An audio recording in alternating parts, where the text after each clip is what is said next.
Diego Rodríguez de Silva y Velázquez, conosciuto meglio come Diego Velázquez, è stato uno dei più importanti pittori europei di sempre ed è tra i massimi esponenti del barocco. Le sue opere sono state fonte di ispirazione per importanti artisti che lo hanno seguito nel corso dei secoli, da Goya a Picasso. Figlio di una famiglia benestante dell'Andalusia, Diego fin da ragazzino mosse i primi passi nel mondo dell'arte, prima nello studio di Francisco Herrera il Vecchio e poi, a partire dai 12 anni, nella bottega di Francisco Pacheco.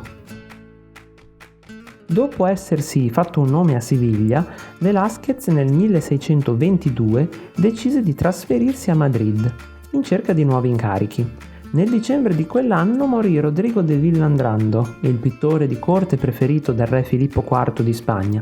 Così Velázquez fu convocato a palazzo per quello che oggi chiameremo un colloquio di lavoro. All'artista venne assegnato un cospicuo compenso e un appartamento per sé e la famiglia nel Real Alcázar di Madrid, il palazzo del sovrano. Nel 1628 Velázquez conobbe il pittore fiammingo Pieter Paul Rubens in visita diplomatica a Madrid. Rubens, che aveva trascorso 8 anni in Italia, convinse Velázquez a lasciare la capitale spagnola per visitare la penisola e scoprire i maestri dell'arte italiana. Velázquez è conosciuto soprattutto come ritrattista. I volti dipinti dall'artista spagnolo sono dotati di grande espressività, che l'artista riesce a evocare grazie anche all'attento uso delle luci e dei chiaroscuri, arte in cui era maestro l'italiano Caravaggio. La passione per l'arte italiana spinse Velázquez ad intraprendere un secondo viaggio in Italia nel 1649. Non a caso, nel 1650 l'artista realizzò una delle sue opere più famose, La Venere allo specchio. In quest'opera è chiara l'influenza dell'arte di Tiziano e della sua Venere di Urbino.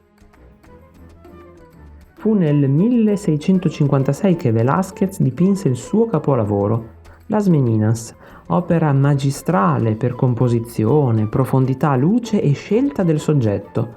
Quest'opera può essere considerata la summa dell'arte di Velázquez.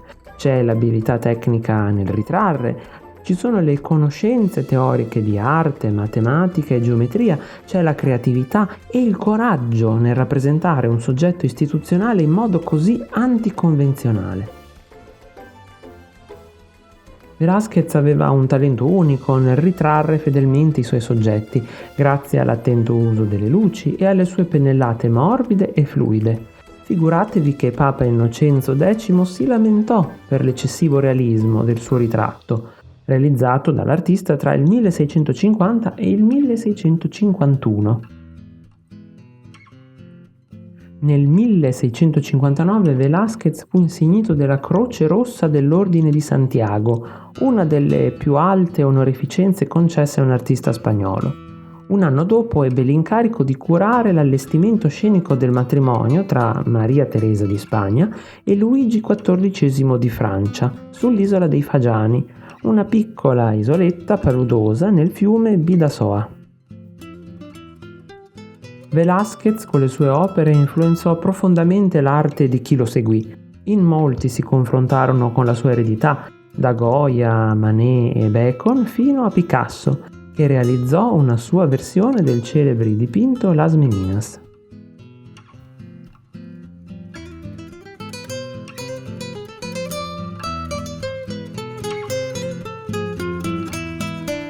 Se il video ti è piaciuto o l'hai trovato utile, lascia un like qui sotto o un commento e condividilo con i tuoi amici.